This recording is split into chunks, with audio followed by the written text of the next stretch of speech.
They dubbed it an agreement for peace. It's strange how that word peace continually comes up. When your house has been destroyed, your towns have been torched, and your people have been made to kneel.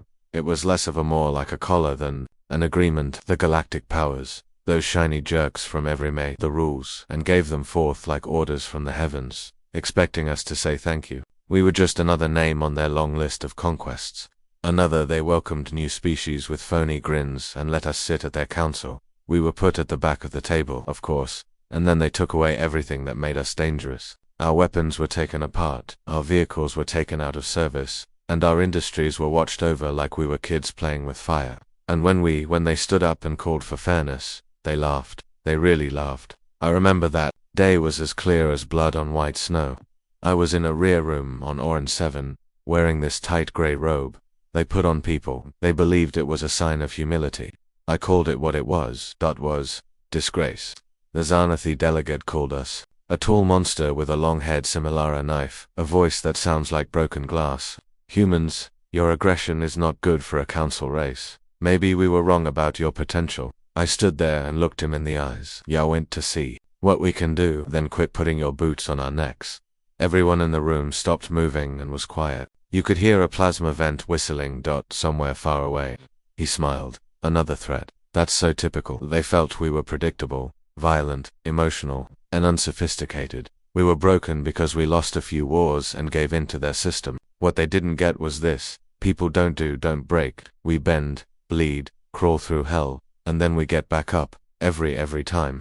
After that meeting, they made a new motion. More rules for Earth. Our last orbital shipyards were to be shut down. All trade between stars was put on hold for regulatory assessments. No food imports, no medicine. They planned to make us quiet by starving us. They didn't realize we'd been getting ready for this since the first treaty was signed. Quietly, painstakingly, our engineers built what the Council never did in the dark on Mars. Under the old dust domes, we believed we could. Galactic law banned stealth drives, pulse weapons, and AI warframes. Legislation. Soldiers trained in zero gravity on Titan, deep under methane lakes. Assault. And we suffered on Earth. But we learned, we observed, and we waited. When the enforcers came to take down the last human shipyard in space, they found it deserted, not left behind, evacuated. Then those shipyards turned to them, opened fire, and tore their cruisers apart with technology they never believed we could make. That was the first day. I was on the ground supervising the relays from an old my identity doesn't matter. I'm in a bunker in the Himalayas. Names perish in war, but they'll remember what I did. The comms lit up as the first wave of revenge hit us. An entire cosmic strike force came down on us like vultures. Cities disappeared. Millions of people died in minutes. But we didn't flinch. We didn't say anything in response to every city they burned until the time was perfect. Then we talked, not with words, but with fire. Our sleeper fleets came up from the dark, the side of moons. Our drones glided out into asteroid fields like ghosts. And though the first serious message we delivered them was seared into the side of their flagship by a radioactive filament beam, you wanted to see how far we could go. Here they come. This is just the beginning. The first true reprisal. The real one, not the first smack from the Ronan Greaves. A former Earth space shipyard worker did the work. Navy, dishonorably discharged when the Treaty of Saul was signed. They branded him unstable, unsuited, and aggressive for diplomacy. What they meant was he never stopped battling. He didn't care about orders or politics. When Earth was quiet, and Ronan was gone, some people thought he had gone into outer space. Some people thought he was dead. Others said he was alive.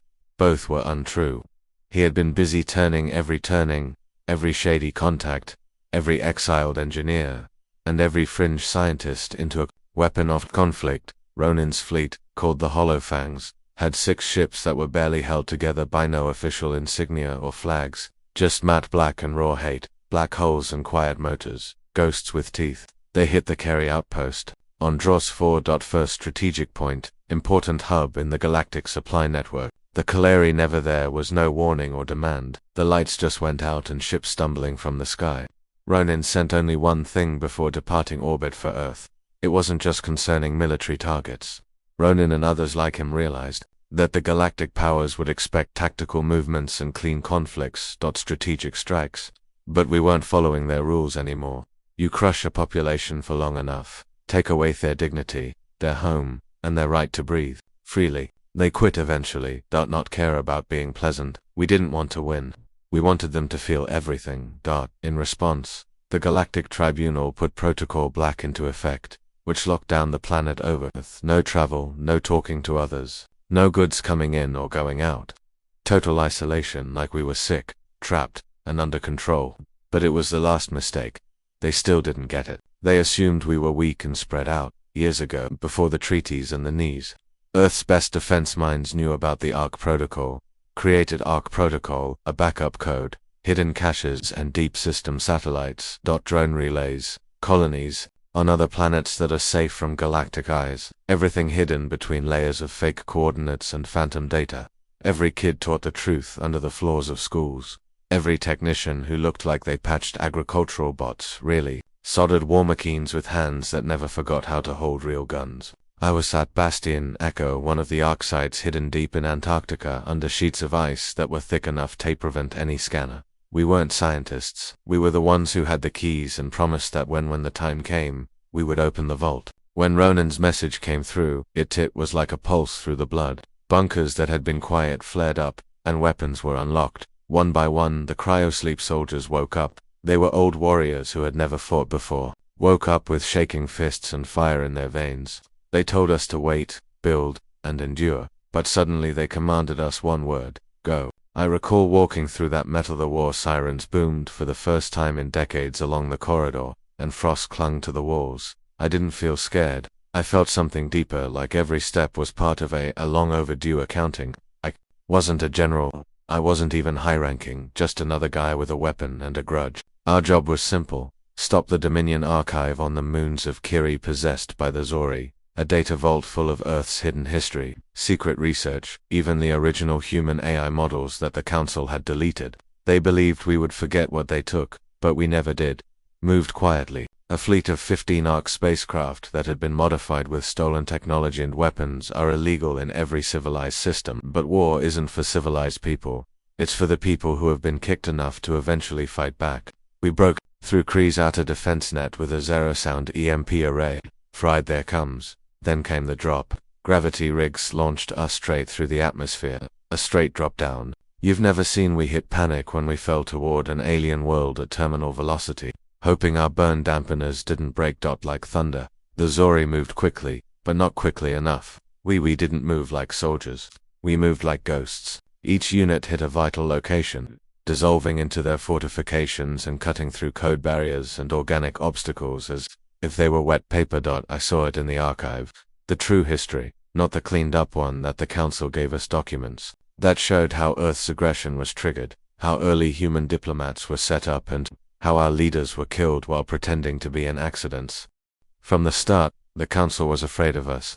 Not Roddy, not quotes, but Beck, because we weren't, because we cared, because we felt, because amid a galaxy of we were chaos with a goal, and we uploaded it with antiseptic logic and soulless strength. Everyone, to the Phoenix Net, an ARC transmission system created to fill cosmic channels with the truth. Once that information was available, every planet, every species, and every single being that everyone who had ever doubted Earth saw it. That was when everything changed. No more hiding.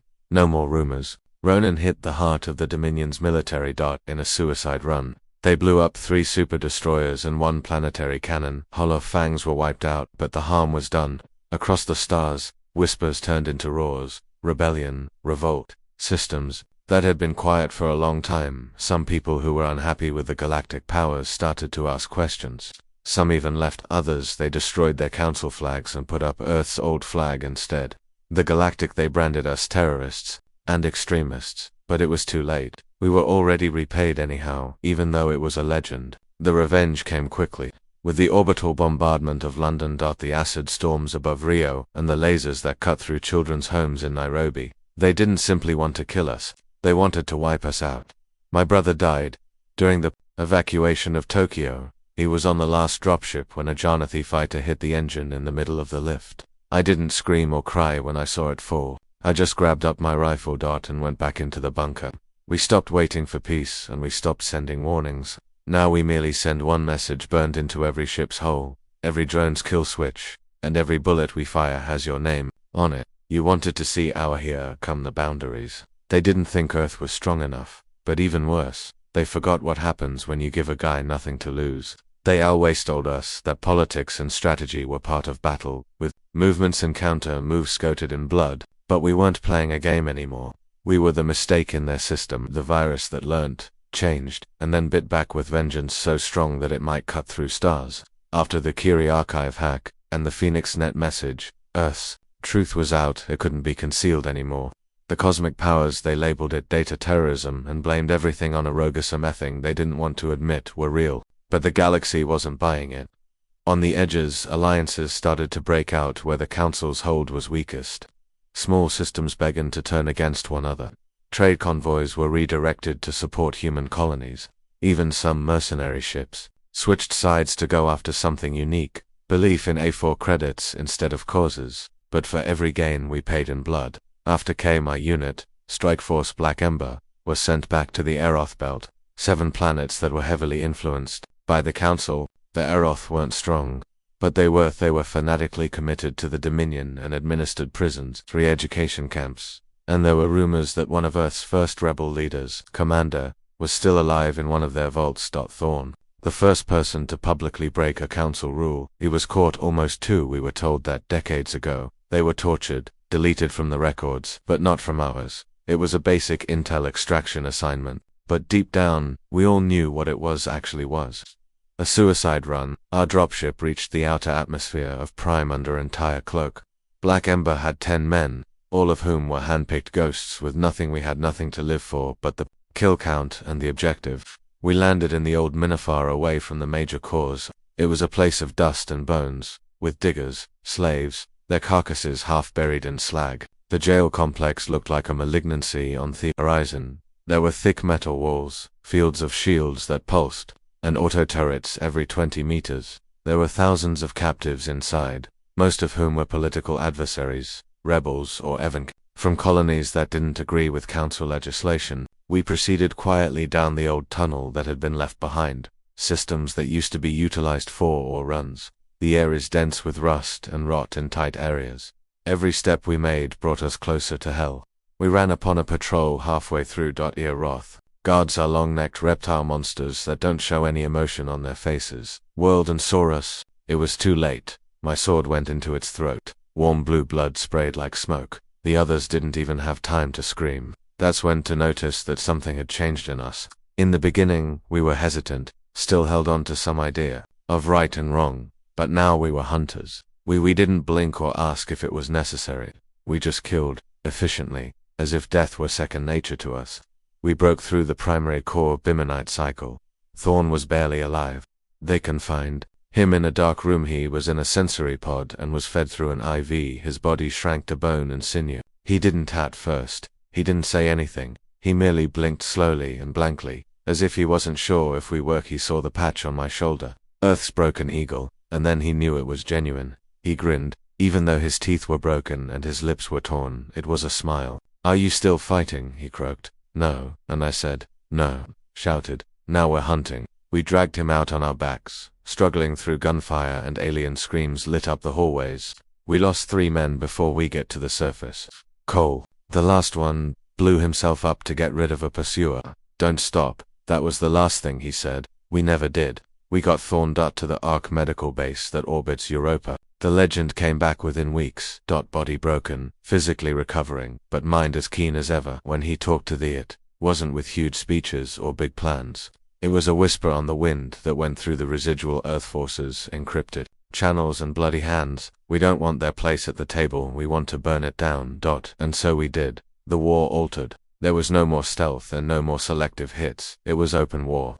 Cities on both sides lit up like stars that were about to die. Council fleets disintegrated to dust in space. Human colonies that had been hidden opened fire with old. They thought they had destroyed our fire, but they had just buried firearms under gardens and schoolhouses. The flames. At the same time, the Galactic Tribunal said that Earth was a class, Zimannachi, not good enough for discussion.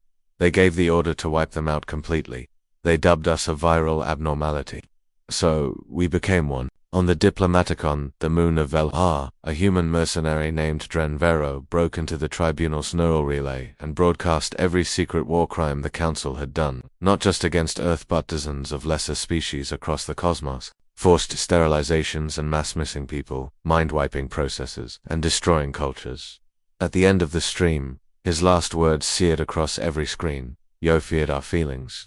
Now we are drowning in them. They killed Dren by cutting out his neurological shade. It was justice. But by then, it was too late. The fire had spread.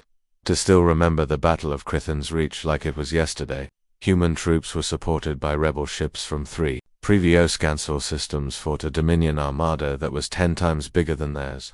They taught us to run, disperse, and beg. Instead, we charged. I flew Strikewing Serpent 9, a modified bomber held together with duct tape and prayers. My co-pilot, Cal, was 6 feet 3 inches and 300 pounds of sarcasm, and he smiled as we dove into enemy fire, which made me angry. They assumed we were no. I responded, they just stopped reading the warnings. That day, we lost hundreds of ships and thousands of lives. But we took the Dominion's flagship with us and rammed her dot with a fusion core that blew apart their whole fleet leadership. This was the first time the galactic powers had really tasted defeat on their own terms, and it wouldn't be the last. Earth was no, they didn't think of us as the backwater world anymore. We weren't the chained dogs growling inside diplomatic cages. Now we were wolves, and wolves never forget who tossed a back on Earth, a boy no older. Then 12 scooped up stones under the broken skyline of what used to be Berlin. His father's old weapon. A drone attack had destroyed his hamlet. Wrote the words "Forgive nothing" on the barrel. That picture spread like wildfire over that. It wasn't just a fight anymore. It was a movement, a reckoning, and behind every strike, every riot, and every explosion that shook a council world, there was that same, you wanted to see how far we could go, here they come. There's something quiet. It's not the stillness that drives a guy crazy. It's the way space can make him feel. It sends your thoughts back to you in a louder, clearer, and more unforgiving way. We didn't celebrate after Crithan's Reach. We couldn't. Yes, we had won, but at what cost? Too high, too bloody. The ships didn't come back. Names on the list were replaced with static.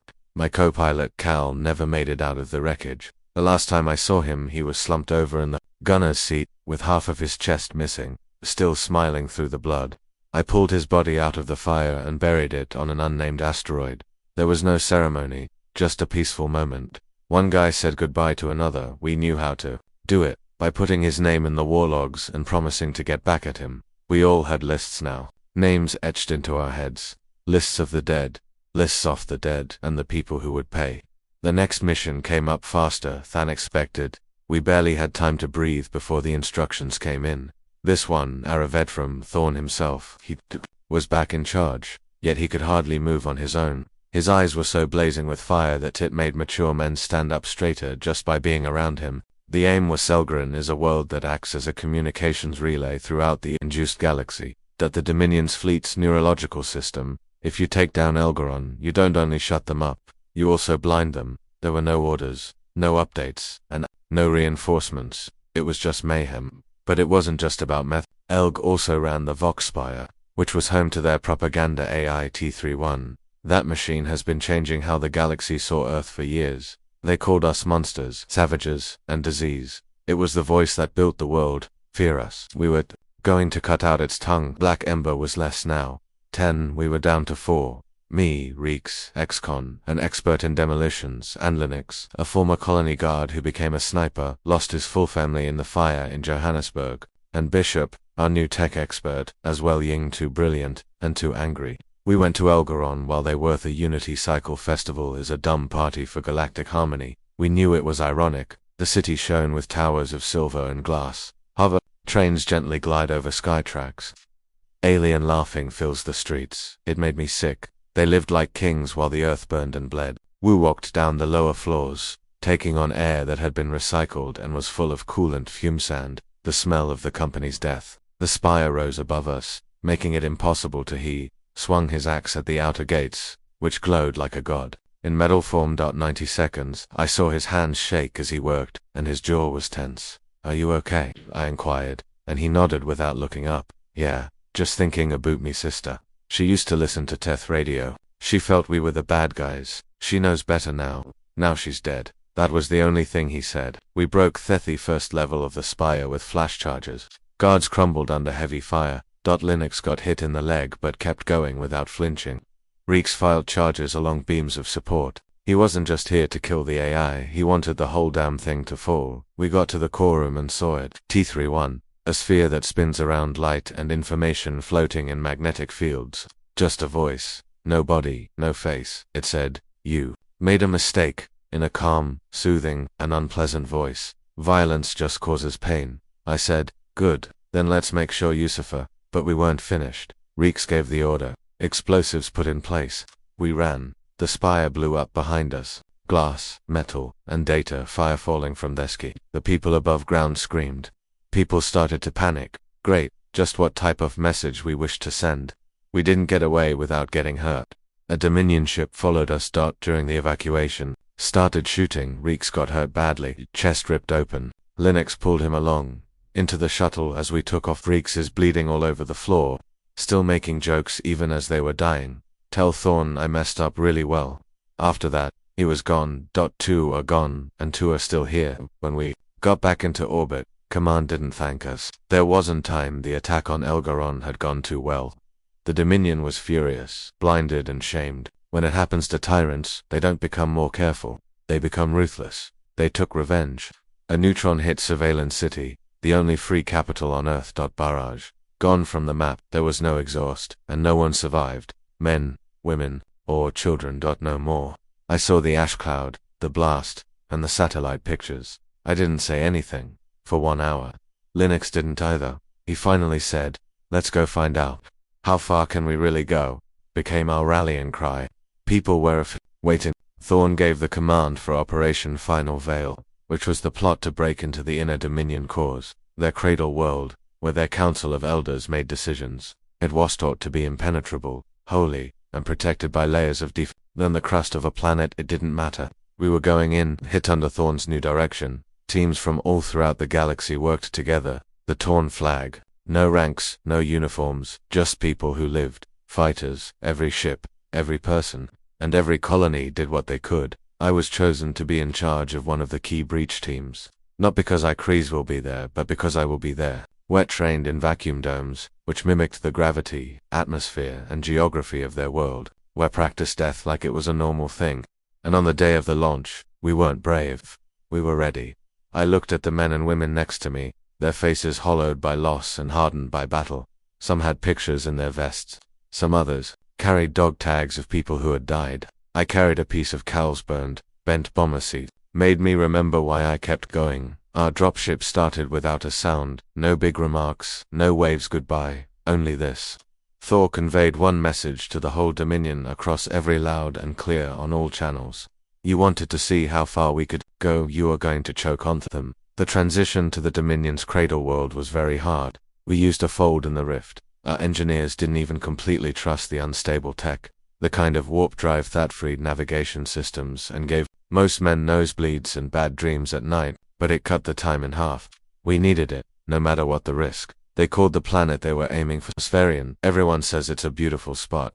Golden skies, floating crystal spires, and oceans it shone in the moonlight. Every part of it is fake, shaped, and clean, without caring about the pain they caused in the rest of the galaxy. That's where their council of elders is hid. 10 entities who ruled by fear and order. A lot of animals called them Widley. We labeled them cowards instead. Our goal wasn't only to break through the surface. We were to go into the Heart Spire, which is where they have their main power, and turn on the Nemesis drive. A failsafe code was put into Dominion tech years ago by one of our first double agents. It would fry their AI grid and stop military coordination and give us the chance to fully invade. Easy to write down, but impossible to do. Orbital mines covered the whole Earth. Satellites for defense, thermal scanners, and shielding for planets. But we had found a Linux made a hole. He had been silently studying Dominion shielding architecture for months. Not a word up until 2 days before the launch. After that, he gave Thorn a datapad and stated I located the crack.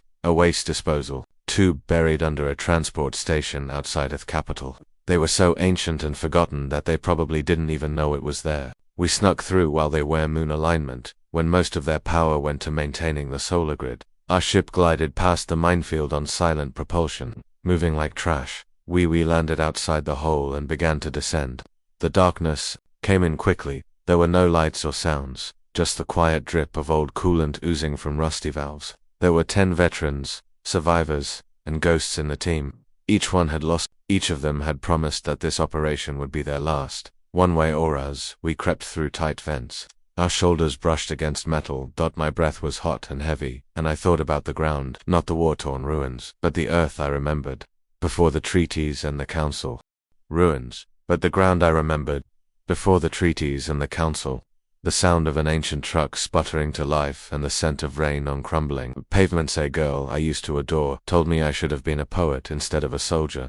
We never even said goodbye. By dark, we had reached the Heart Spire's interior chambers. The structure it towered over us. Metal mixed with alien bone that was alive with throbbing electricity. That it wasn't simply a building, it breathed. Dominion guards patrolled the area around it. Tall, armored brutes with silver armor and energy helmets. Linux took the first one down with a shot to the spine. It sounded like meat hitting stone. We moved quickly, quietly, and like a surgeon until we didn't. Halfway through the southern corridor, one of our own GIR tripped a hidden scanner. The alarms. The Dominion didn't yell or scream. They just came. There were a lot of them. They moved as one. There was no yelling or terror, only death.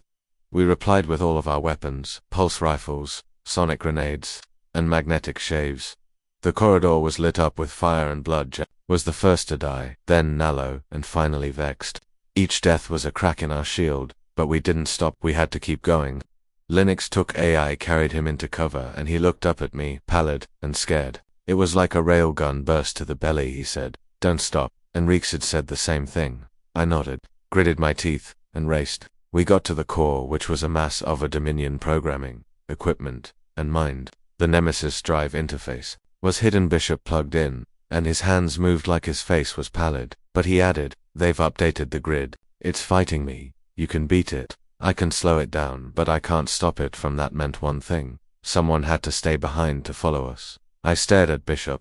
He was too young and still had fire in him, so I walked forward. "Get out. I'll finish it." He didn't say anything. He just gave me the key. The rest of the crew backed off while I plunged in. The system bit me. Firewalls, memorispics, counter AIs. It wasn't code. It was war in data form. My hands shook. My eyes stung. But I kept going. Then it happened. The code unlocked. The Nemesis drive turned on. Lights flickered all over the world. Alarms stopped working. Drones stopped in midair. Ships in orbit lost control and started to spin. I grinned. But then I heard them coming. The Council Select guards. They didn't run. They floated, like ghosts in robes. There were 4 or 5, maybe more. He posted a last movie to the Phoenix net. There was no use in fighting. A message: Salvarian is on fire. The Council is bleeding. The Earth remembers. They hit me, and pain shot through me. But I didn't scream. I just laughed because they believed they had triumphed by killing me. But I was out in space on 100 ships. Thousands of minds were moving, and now that their core was destroyed, there we were coming, but not because of power waning or the truth screaming louder than ever. For peace, not for pardon, but for judgment. The heart of the Dominion was bleeding. Salvarian's quiet was louder than any cry. With the Nemesis as the drive turned on, their command systems crashed one by one. Ships were lost. Navigation. Satellites got out of sync. Automated defenses turned in on themselves, attacking friendly ships or going entirely dark. The Dominion called Ithfall. We called it justice. News spread quickly, and there was a rebellion all throughout systems that had been too scared to fight back before. Slave colonies revolted their overseers. Corporate trading hubs declared neutrality. Even several worlds that were part of the Council, the ones that had always said they disagreed, they silently used dominance ways to take down their banners and act as they had never cheered when Earth collapsed. But we remembered. We didn't come to rebuild alliances. We came to finish. This. Commander Thorne is now in charge of the ARC flagship Iron Memory. Gave us what would be our last order. Operation Revenant. The purpose was evident. The Dominion had one last stronghold, a mobile command citadel known as the Zephyrian Arc. It is a combat station the size of a moon with the final standing council members, thousands of elite warriors, and a weapons platform that could glass whole continents. They developed it in secret decades ago. The endgame, their insurance. It became our goal. Every stolen cruiser, every rebel ship, Every ray-broken flag brought together a group of half-working combat drones. Actual fleet, ugly, scarred, messy, and ready to set the skies on fire. I wasn't meant. They assumed I was dead. When Bishop and the rest of the crew came back from the Heartspire mission, they said I was lost and gone, but I wasn't. I somehow made it through, scorched lungs torn up, one eye gone, but I woke up days later in a broken down an ancient human refugee was looking for tech at a lab under the Solvarian ruins. Found my body and kept me alive with duct tape, fake lungs, and a lot of willpower. I owed him everything. His name was Eric. He never asked for appreciation. He gave me a weapon as soon as I could stand up again. "You've still got work to do," he said. I went back to the fleet Justers. It got to the farthest point of the Zephyrian arc. I expected protocol, strategy. Instead, I found chaos, an army of people and outcasts propelled by. There were no speeches, no trophies, and no plan other than one goal. To get inside that, the Zephyrian arc looked like a dead world. The council had to be destroyed, a huge ball of iron and bone that moved and breathed around a gas giant. It had armaments that no one had ever seen before, like singularity cannons and starfire rails. Quantum mines. The Dominion's defenses turned on as the fleet got closer. The first hour of fighting was total chaos. Beams cut through space, like blades. Whole squadrons disappeared. Holes melted. Plasma filled every hallway. We got on nonetheless. Drop pods tore through the hull like steel fangs. I was in the fourth wave, leading a group of men who didn't even know each other's names. We knew why we were there. Inside, it was a maze. The hallways flashed crimson light. Waves of Dominion soldiers arrived at us. We fought back with ISO Linux. Again, I don't know how the guy got away with it. He smiled through the blood and said, "I told you not to stop." We rushed toward the council chamber, and that's when we heard it. A voice, software making fun of you. You finally made it. Look how far you've fallen. One tooth. The AI wasn't dead. Not exactly. Some of it had lived on and been sent to the Ark. This was its last node and last line of defense. It made a hologram. Our dead kids, our devastated towns, and our war crimes mixed together with Dominion propaganda. It remarked that people had become what they loathed. I stepped forward. Good, I raised eye, shot my weapon, and the AI cores ignited, twisted, and perished. With there were 10 thrones and 10 cowards behind it, in riches and lies. The oldest one, who was tall and lean and had black eyes like oil, stood. He said, "You can't live without us. We kept things in balance. Without us, you will become the monsters we attempted to stop." I stared at him, then at the man next to every scar, every loss, every burial in the ground. "No," I responded. "We were already monsters. You just helped us remember why." Then we shot. We didn't stop until every throne was empty. After that, we set off the overload. The Zephyrian arc rocked. From space, it seemed like a new sun being created, fire growing outward in a slow, blinding death. We barely got out. The conflict was ended, not because they gave up, and there was no one left to keep the deception going. People came back to ash, ruins, and the ground.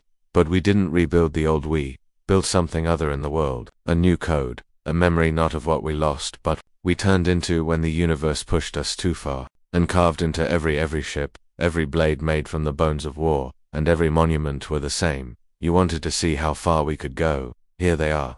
Victory tastes like ash. When it costs everything. The fight was ended. At least on the Dominion's might was broken, their ships scattered, and their leadership was broken. But the stillness that was left behind, it was heavier than any combat roar. We stood on the rubble of victory, not sure who we were. Earth was still there, but just barely.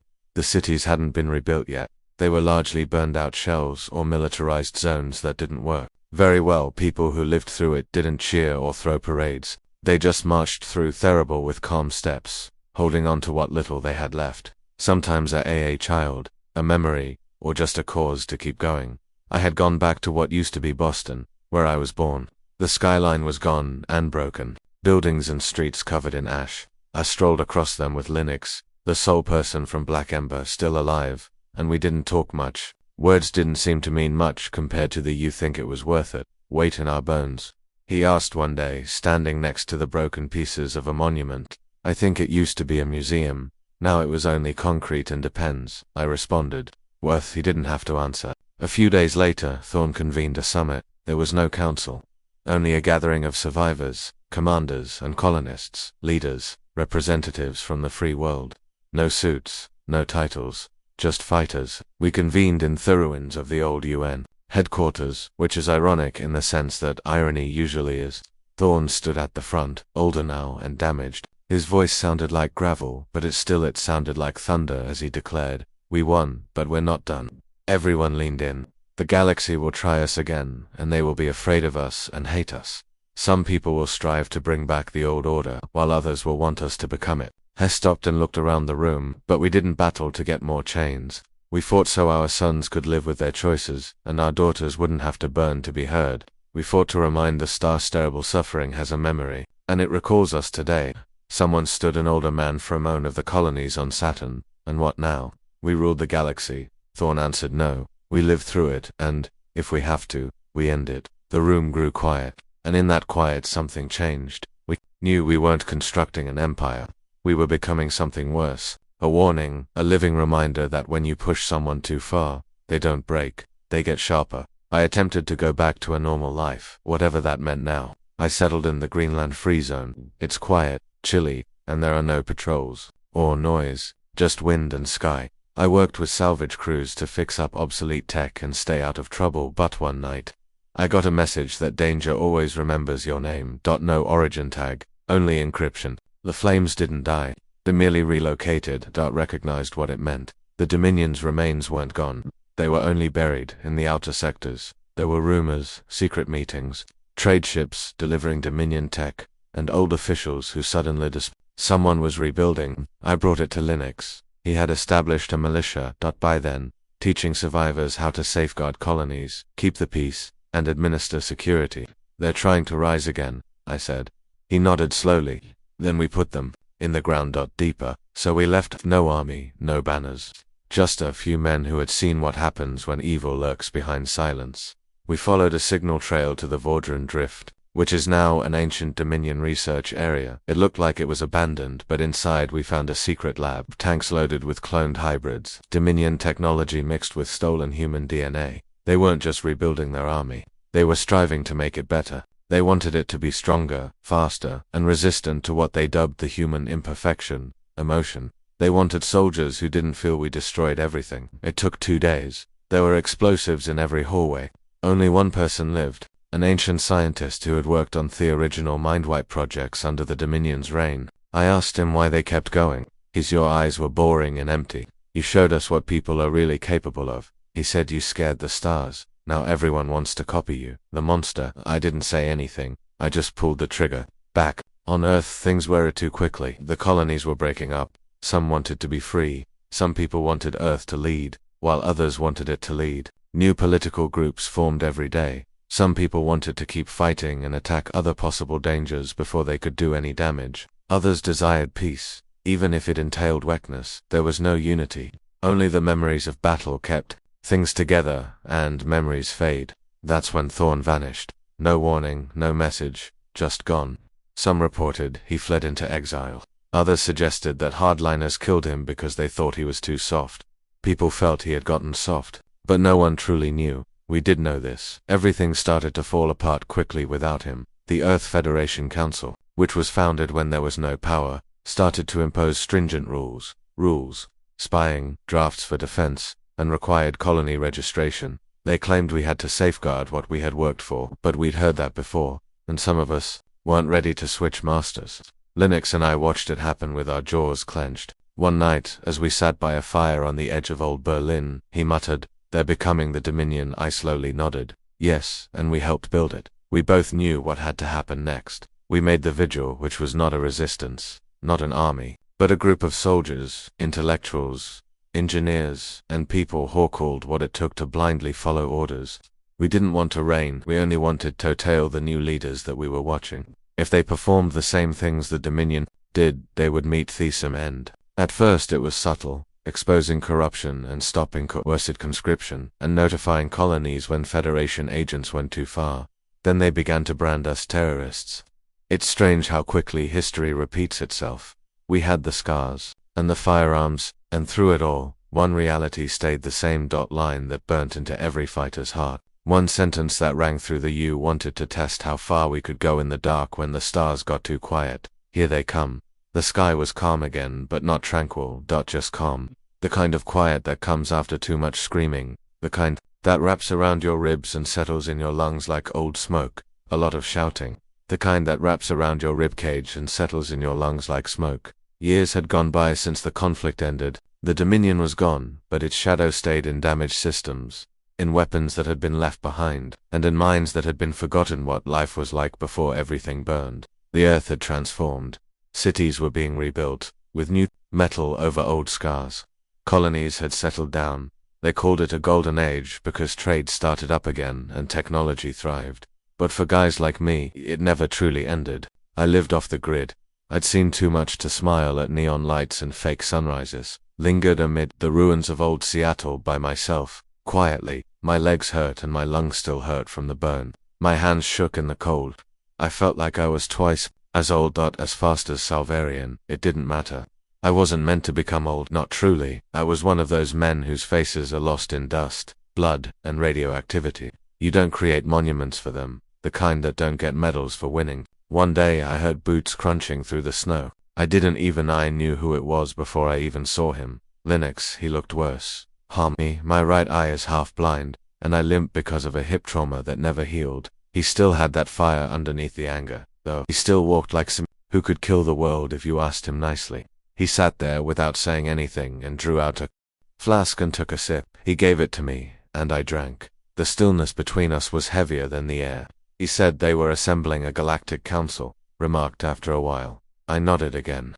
The same throne, but different faces. They say that this one will be fair, balanced, and built on respect for each other. I smiled. They stated that last time, and he didn't argue.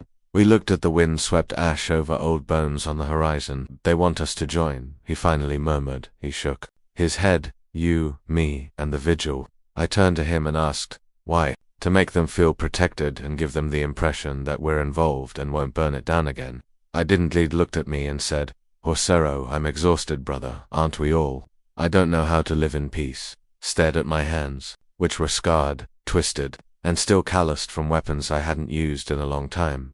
I responded, maybe peace isn't for men like us. Then who is it for? I glanced out at the ruins. The people who can forget. They offered me a seat. I was one of the honorary founders of the new Galactic Accord. Everyone was smiling and speaking clearly. Empty praise. I visited once and stood in a hall made of crystalline glass, full of delegates who had never been to war, buried friends, or woke me up yelling. They clapped as I walked in, but I didn't clap back. They told me to talk, stepped up to the podium, gazed out at their bright faces, neat clothes, and eager smiles. I told them this. You were never scared of our violence. You were scared of our memory. You were scared that someone might one day bring back the anguish you buried in laws and treaties and pretend peace. You were afraid we would live through the dark long enough to start a fire in it. Well, we did. And you think it's over. But the truth is that the fire is still blazing. War never ends. It only waits. So take care of your stars, make friends, and Passu made the rules. But don't forget, you wanted to see how far we could go. Them. They didn't. Clap after that, and I never went back. After that, the years went by more slowly. The vigil ended, or maybe it just went farther beneath. I stopped hearing from Linux. Some people reported he died peacefully in a hospital on Mars. Some others said he went into the dark sections to stop a new threat from rising before anyone even realized it. I preferred to believe the second one, since it seemed more honest. As for me, I stayed in the shadows, helped where I could, and taught a few kids how to stay alive. Think about what peace looks like when it wears the same armor as they dubbed me, a relic or a ghost. Sometimes they called me a monster, and maybe I was, but I never let them forget that the Earth remembers that we made it through everything and become stronger while we were broken. When the stars turned their backs on us, we made our own way through emptiness, and we never ceased keeping score. My last days were silent. No alarms, no fights, just the chill creeping up my back one night under AI. Didn't resist it. I just leaned back against the old wall and watched the rusting dome of stars. I grinned at the thought of soldiers I had bled next to while holding a rifle across my lap. Ronin, Calculations, Reeks, Linux, Thorn, and all the others are gone now, but not forgotten. They lived in every scar the galaxy still had, in every whispers uttered amongst liberated men in peaceful parts of reconstructed colonies, and on every burial marker touched by survivors with shaking hands and filled hearts. The fire lived on after they died. So if you're reading this year's From now that it's been hundreds of years. If you're wondering who we were, know this. We were the voice they tried to mute, the anger they sought to cage, the tempest they thought they could power. But most importantly, we were proof that the worst thing about being human is not it sits the memory of violence that we can never forget. Not the suffering or the betrayal, and not the vow we made to a galaxy that assumed we would stay on our knees. Wanted to see how far we could go. You didn't even get close.